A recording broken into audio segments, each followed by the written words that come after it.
Bien, bonjour à tous. Pardon. La dernière fois que nous nous sommes vus, c'était pour traiter de l'unification italienne et du rôle de Napoléon III dans cette unification.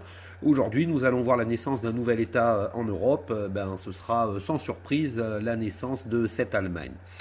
Je vous invite à noter donc en première partie la construction de l'État-nation allemand, naissance d'un empire, 1848, janvier 1871. Donc j'espère que tout le monde s'entend bien sur le terme maintenant d'un État-nation.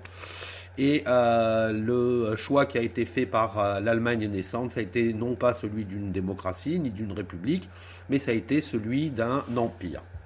Alors pour commencer, je vais partir d'un événement qui se produit en 1871. Alors vous allez me dire pourquoi je ne suis pas parti de 1848 et dérouler l'ordre chronologique classique.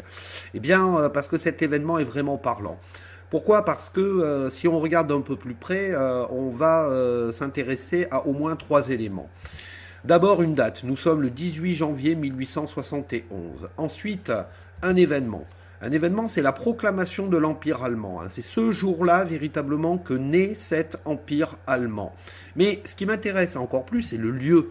Nous sommes en France, nous sommes à Paris, nous sommes à Versailles, donc en fait pas tout à fait à Paris, mais à côté, donc à Versailles, et nous sommes dans la Galerie des Glaces. En fait, c'est assez curieux de voir que cet empire allemand qui naît est proclamé non pas en Allemagne, mais il est proclamé en France. Et donc là, on a un intérêt et on va voir le lien qu'il y a avec Napoléon III et sa façon indirecte, cette responsabilité qu'il a pu avoir. Donc ce jour-là, eh bien, on voit ce personnage que vous avez ici, qui est Guillaume Ier. Il était roi de Prusse, qui était un État allemand, et qui, ce jour-là, c'est son avènement. Il devient empereur de cette myriade d'États qui va constituer l'État-nation allemand.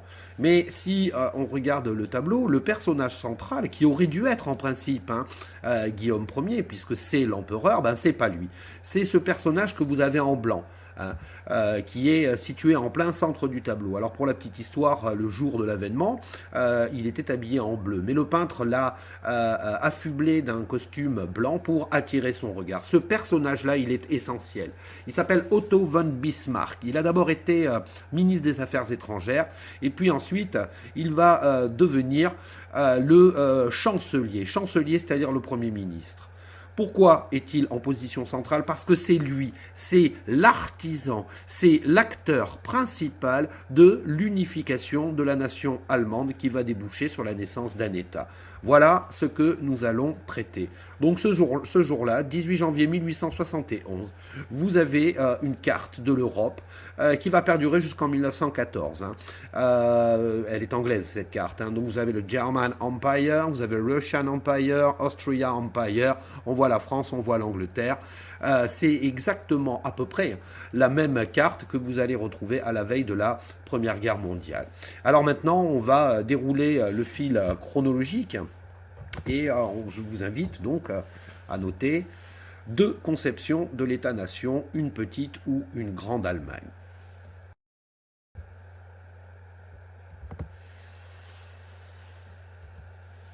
Alors partons de cette carte. Premier élément, faites abstraction là, de la frontière rouge. J'en ai pas besoin dans un premier temps. Alors que nous présente cette carte? Cette carte, elle nous présente la répartition de cette nation allemande. Alors, comprenez, cette nation allemande, elle est germanophone, c'est-à-dire elle parle tout allemand, elle a la culture allemande et une histoire commune allemande. Et donc, la caractéristique de cette nation, c'est qu'elle n'est pas unie dans un pays, mais elle est dispatchée, elle est divisée sur 39 États différents.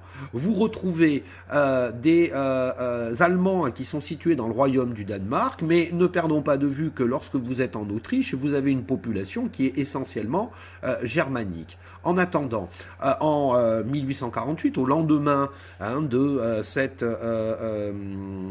révolte des peuples de 1848, le printemps des peuples, voilà, je cherchais mes mots, vous avez deux États allemands qui veulent réaliser l'unification.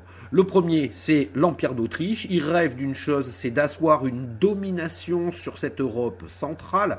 Et le deuxième État, c'est le royaume de Prusse que vous avez ici. Ce royaume de Prusse veut être également le vecteur de cette unification des peuples allemands. Donc on a deux conceptions. La première de ces conceptions, c'est la conception... oui, alors premier point, une nation dispersée sur plusieurs États, c'est ce que je viens de vous dire, il aurait fallu que je le fasse apparaître avant, c'est pas bien grave. Donc les deux conceptions que l'on voit apparaître sont celles-ci. L'Autriche rêve d'une grande Allemagne. Elle rêve d'une grande Allemagne qui engloberait tous les États germanophones et dont la capitale serait Vienne. Ça, c'est la conception qui est souhaitée par les Autrichiens. En face, vous avez une autre conception de cet État allemand, c'est la version prussienne.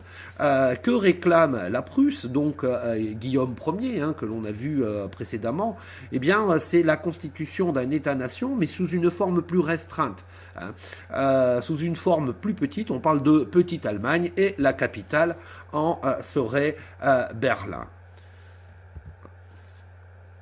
Donc mon deuxième paragraphe, la Prusse s'impose, le Zollverein ou union douanière, notez ce terme de Zollverein.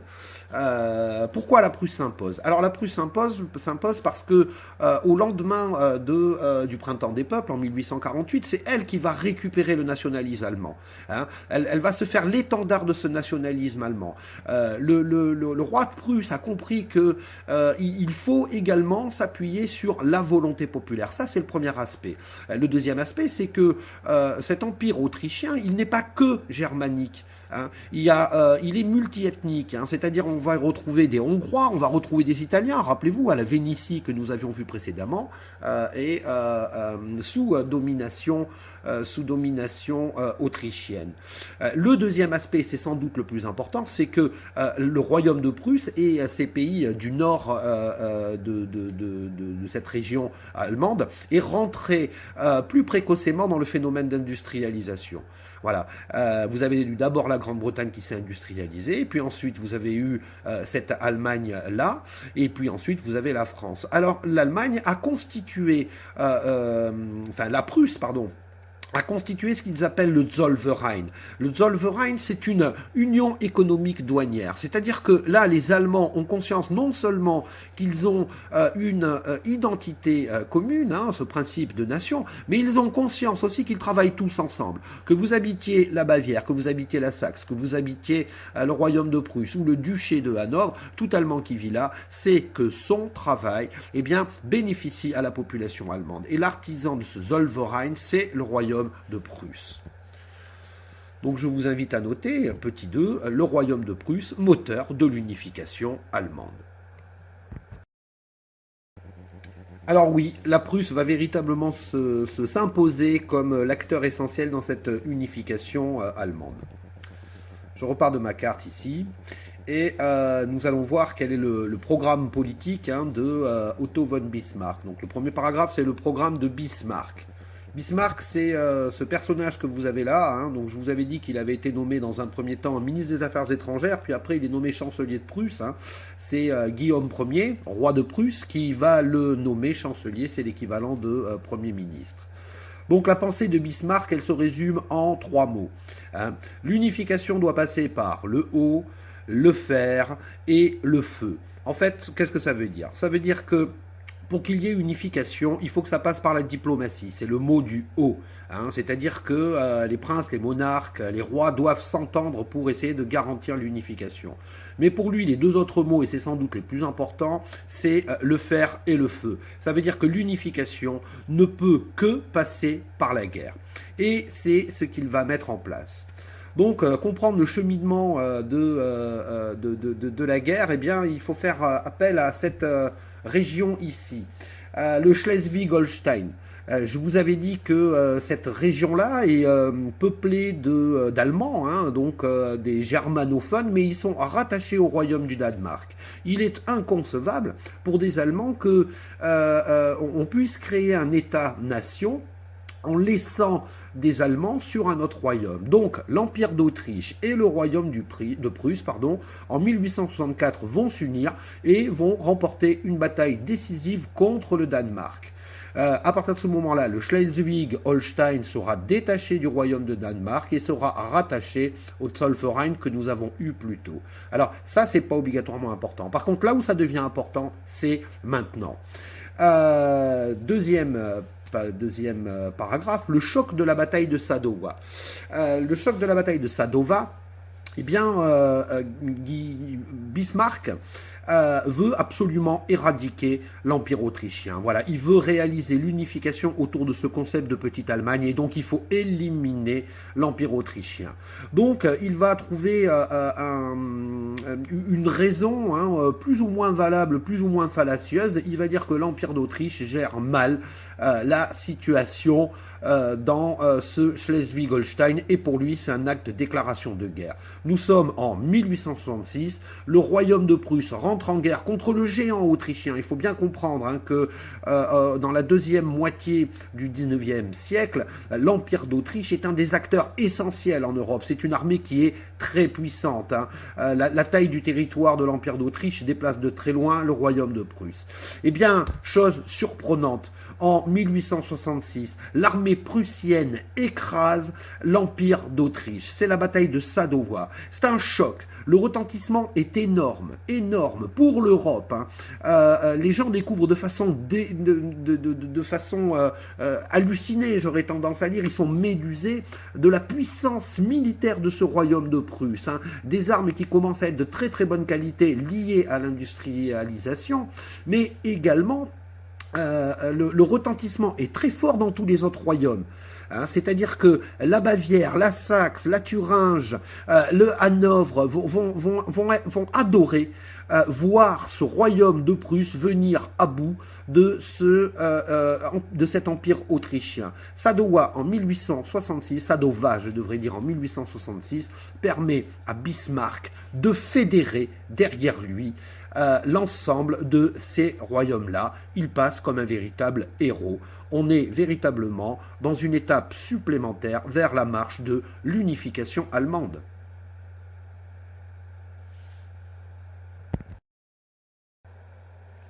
Bien, troisième sous-partie, la guerre franco-prussienne 1870, dernière étape dans l'unification allemande. Alors repartons de cette carte. Et puis, analysons ceci. Nationalisme allemand et ennemi extérieur. Bismarck est un stratège.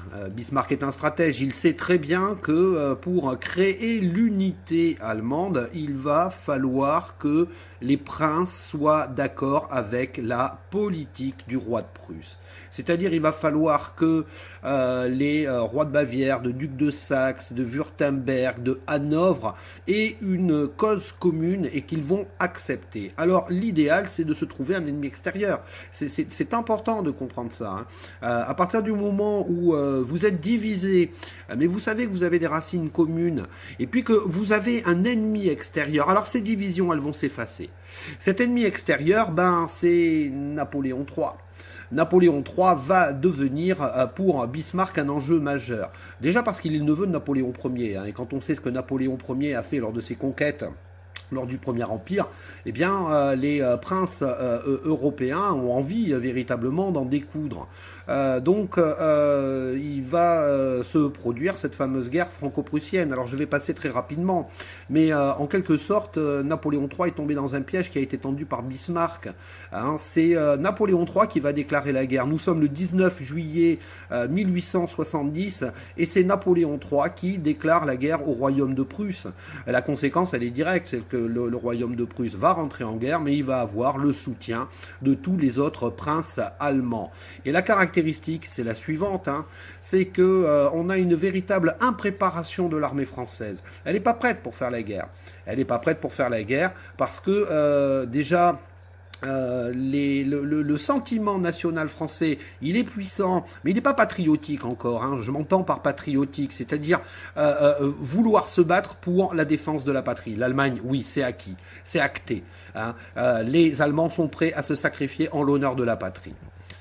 Donc maintenant une carte qui est un peu plus ciblée sur la situation en France de cette guerre de 1870-1871. Alors attention, c'est un peu trompeur sur ma carte parce qu'on a l'Alsace-Lorraine qui est déjà détachée, mais en juillet 1870, l'Alsace-Lorraine fait partie intégrante du Second Empire, fait partie intégrante de l'Empire français.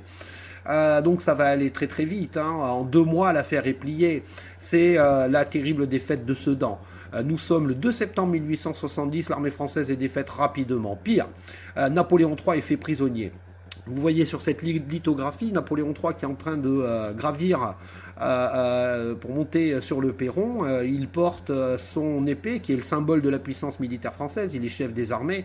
Il est en train de la remettre à Guillaume Ier qui est roi de Prusse. Et puis derrière, on découvre bien entendu Otto von Bismarck qui est vraiment l'artisan de cette unification allemande. Alors ensuite, les événements vont s'enchaîner très rapidement. Le 2 septembre 1870, il n'y a plus personne pour diriger la France. Alors à Paris, les députés vont décréter la fin de la Seconde République et ils vont proclamer la naissance de la Troisième République. Nous sommes le 4 septembre 1870. Mais les troupes allemandes ne se sont pas contentées de ça, hein. Elles ont décidé de continuer leur marche, hein, et puis elles vont encercler Paris. Entre septembre et octobre 1870, Paris est entièrement entouré, encerclé par les troupes allemandes. Elle est sous asphyxie véritablement. Et puis, vous le savez maintenant, voilà pourquoi le 18 janvier 1871, c'est la proclamation de l'Empire allemand, dans la ville de Versailles, dans ce château, et dans un endroit mythique, hein, qui est la Galerie des Glaces. C'est une victoire totale pour l'Allemagne, vraiment une victoire totale. Le sentiment unitaire est véritablement très très fort. C'est une humiliation pour la France. Humiliation pour la France. Napoléon III a été fait prisonnier. C'est une terrible défaite qui montre la supériorité industrielle et militaire de l'Allemagne. C'est une humiliation parce que la France a perdu l'Alsace et la Lorraine. Et j'espère que vous comprenez bien que ce sentiment d'humiliation va être très fort entre les années 1870 et 1914 et qu'en France, il va se développer cet esprit revanchard.